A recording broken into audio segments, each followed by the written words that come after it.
Hello everyone, Taryn the Traveling Trainer with Go Taryn Personal Training, and it is Wednesday, March 25th while I'm recording this, and I'm actually on location here in Atlanta, the Buckhead area. Directly behind me is the Second Ponce de Leon Baptist Church and Peachtree Road right behind that, and then in front of me behind the camera, which you can't see, is the Family Life Center, where as a lot of you know, you can always find Taryn the Traveling Trainer, especially right now outside in the courtyard. So even though the gym is closed, that has not stopped yours truly from coming out here and being able to meet some of the clients and do some of the in-home training. So I just wanted to reiterate again to all my clients out there, that is one of the options. We can meet out here and enjoy the gorgeous, beautiful weather while it is, and work outside here with some of the equipment and some of the other amenities here in this courtyard area. It's just beautiful. Again, nothing better than getting some fresh air, hearing the birds chirp, and just enjoying a really solid, good workout session. Alternatively, as I mentioned before in my previous video blogs, I can always certainly do remote virtual personal training with you, and whether that's on Zoom or Skype or FaceTime, you know that there's always one of those options that we can go with our workout sessions. In fact, I was just now finishing up one of my virtual workout sessions with one of my other favorite clients, and I'm going to address my clients here momentarily, but first and foremost, I wanted to kind of just recap and touch base with you, since we have not actually spoken since last week, I think, is when I did one of these video blogs. And one of the things that I mentioned were the 3 things that I was not going to do, and I have still not done them since last week. And again, it feels terrific. I have not watched or listened to the news. I have not been on social media, and I, of course, have not looked at my dreaded retirement accounts, because I don't need that negative energy right now. And that's the thing, negativity, that seems to be the thing about fear with isolation, social distancing, and all of the things that we are going through right now. One of my other clients actually said that they felt like a prisoner right now with what's going on, because again, let's face it, with this whole social distancing and being isolated, and now here in the greater Atlanta area, not only are all the businesses closed and only essential businesses staying open, but we're also finding out as well that we are just confined and restricted with curfews and being at home, and again, just being very confined and restricted inside our homes. Not the way that human beings were intended to live life. There's no question about that. But anyway, in any event, as I mentioned, it's just so much negativity with the fear and the anxiety and a lot of stress for a lot of people out there. I'll admit I'm one of them as well, too. I mean, let's face it, this has really thrown all of us for a loop. For all of us right now, we are living through something that we have never lived through in our lives. This is a once-in-a-lifetime situation, being a global pandemic. And, there's a couple of ways we can look at this. One, we can just give up and we could just lose hope, and we can feed into the negative energy of the news and social media and the fighting. I mean, it's just ridiculous. And, it's easy for me to sit here and tell you that. I mean, let's face it, I'm still working. And for those of you who have been greatly impacted, I know that there are people out there who have lost their job completely, or that have permanently, needing to scramble to find something else to do, with, again, all the industries that have literally just laid off tens of thousands of people, and unemployment just going up. So my heart's out to you. I know how it is. Believe me, I've been there. And again, I'm going through the same issues just as you are, with having to shift and change things. If you haven't read the book Who Moved My Cheese, or heard about that book, while you've got some free extra time, I encourage you to go on Amazon or purchase that, and you'll see what I'm talking about in terms of change and behavior modification. I'm not going to sit here and lecture you, because I do enough of that with Georgia State University, but what I wanted to share with you was some of the things that I realized upon personal reflection. I've had a lot of extra time on my hands, both being out here as well as at my office, in between whenever I'm training clients. But one thing that I realized, and again, it's cliche, we've all heard that you just don't know a good thing until you lose it. And so personally, I can tell you, I told you this last time on video, that one of the things is that I was laid off from the YMCA because of this whole pandemic, and they laid off all part-time instructors. So I lost my job at the Y.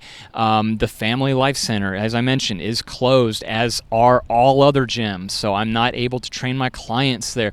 GSU shut down completely for 2 weeks upon spring break, and now as far as the teaching the courses go, it's just moved to full online pretty much for the rest of the semester virtually, and that goes all the way through May up until graduation. So my point of this is that for me personally, Taryn the Traveling Trainer, definitely I do miss teaching at the Y. I mean, I love that place. I love being a group exercise instructor there, doing the senior strength active adults class. That's been a thrill for me. That's been a lot of fun, and just being a member over at the Y too. I think they do such wonderful things, and being a team member of them. You know that I started my career path at the YMCA back in 1999. That's right, Chicago, Illinois, Oak Park, actually that area, in my junior year of Concordia University, trying to obtain my exercise science degree. I was hired by the YMCA and did my internship there, and then I transitioned over to Atlanta. I worked over at the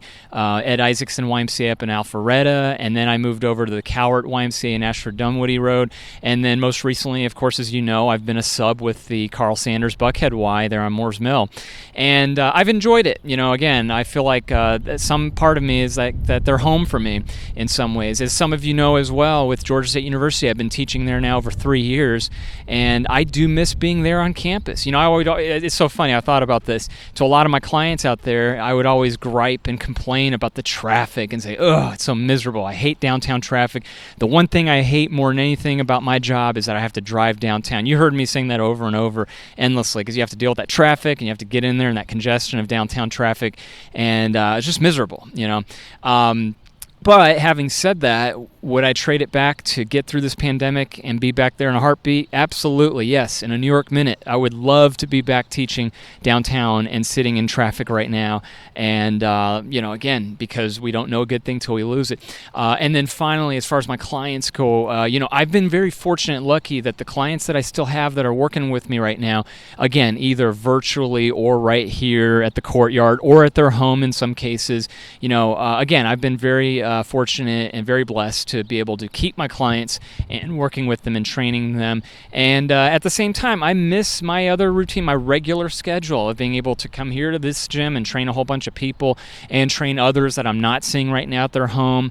And even at the folks at Canterbury Court, I'm not even allowed to go in there right now with everything going on. They have it completely shut down of access to visitors. So my point of this is this. Let me go back and just tell you about those, what they mean to me.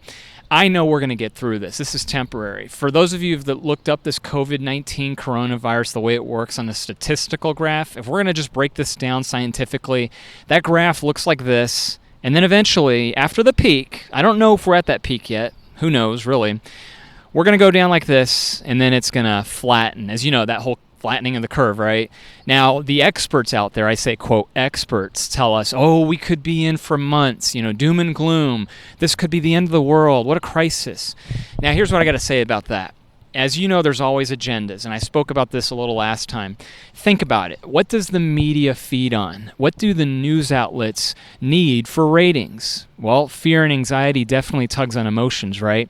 That's what gets people watching. Think about it. Again, if they have you in the palm of their hands and they know that you're going to be watching because you need to know what the media is going to tell you, because you could rely on what they're saying. They're always telling the truth, aren't they? Sure. Right? Now, you know that I'm saying that kind of sarcastically, and again, I'm not being, I'm not trying to joke, but I'm just saying that you have to think about and put yourself in their shoes. They need ads, they need advertisements and ratings, and that's what they're trying to do. And again, so I could sit here and facetiously tell you, they have your best interests at heart, but just think about it. Put yourself in their shoes and figure out what their agenda is, okay? So how do we get through this? Again, I'm not the expert on that. I've told you there's plenty of smarter people out there than I to be able to tell you how we're going to move forward. But what I can share with you is what I'm trying to do. I've told you already about no news in my life, no social media in my life, and no stock markets and retirement accounts. I don't need any of that right now in my life. For me, personally, I like to think about that we're going to get through this. This is temporary. Quote, this too shall pass, right? We're going to definitely not only get through this, but we're going to even be stronger after this too. We will, because as soon as this thing does pass, we're all going to be back to work. Now, that may look completely different for many of us. Maybe some of us are going to transition to a new job or new career path because of this whole situation. But the pandemic's not going to be permanent, okay? It's not going to last here for the rest of our lives. We may have after effects and some aftershock of how it's kind of kicked us around and pushed us around a little bit. But don't let it destroy us. I'm urging everyone out there, don't give up hope. You can choose hope, and that's what I'm choosing for myself as well. Take advantage of all the beautiful things in life right now. I mentioned last time being with your loved ones, and here's what the beautiful things that I have in my life that I look forward to in the immediate future. I look back and I know that once we get past this, the things I look forward to doing are, number one, getting back with the YMCA as a group exercise instructor and subbing classes with them. I'm going to do that, and I'm going to have that before I know it. Number two, I'm going to actually get back to teaching. That's right, Georgia State University. Next week for me, March 30th, Monday, marks the day that I go back into the classroom virtually and teach my students. And I'm going to be doing that by doing some lesson plans online. Now, here's the cool thing. Have I ever done that before as a teacher? No, I've never taught one online class. So this will be a learning experience for myself. But it's going to be so cool because as a lot of you know that as a student at Grand Canyon University online, I already know how it works on that side of the classroom. So I'm going to be able to share my knowledge with that. And arguably speaking too, I believe that learning online definitely takes more discipline and it's more self-accountability and it takes more self-direction. In my opinion, it's harder than actually sitting in there in the brick and mortar classroom and learning from the instructor in front of you. And number three, most importantly, this is what I look forward to work-wise in my professional life. I can't wait to get back to my full-time GoTier and personal training schedule. You know, I just miss all of my clients. If you're one of my clients you're watching right now, I miss the hell out of you. And if you are still continuing to work with me, I am eternally grateful, of course, and owe you everything. But again, I'll say it again. I never truly appreciated how much I care about all of my clients, how much the relationship with my clients means to me, and most, again, just greatly how much I love each and every one of my clients. I just love you, love working out with you, and it's just a pleasure, and I can't thank you enough. So again, I want to say if you're one of my clients, I truly appreciate entrusting your fitness and health and putting it in my hands and entrusting my work with you and teaming up with me. And I hope that once we get back in the gym and back in the weight room and back in your house, wherever it's going to be, that we get back to it and we're going to continue on for a long time to come too. Because again, I can't think of anything else that I'd rather be doing mostly with my profession than personal training and being Taryn the Traveling Trainer with GoTier and Personal Training. So I'll stop and end there. I just wanted to, again, just tell everyone out there, hang in there. When things get tough, all you can really do sometimes is just to hang on. And again, I said this last time, we can't always control our destiny. When there are things out of our hands and out of our control, again, there's a lot of things we could do, but if we can't change that situation, don't dwell on it and just stay strong, okay? Just like our personal training sessions, be the best possible person that you can be and hang in there for now, okay? So until I see everyone out there next time, remember with GoTier and Personal Training, it's your time, it's your investment, it's your life, and we will see you soon. Bye-bye.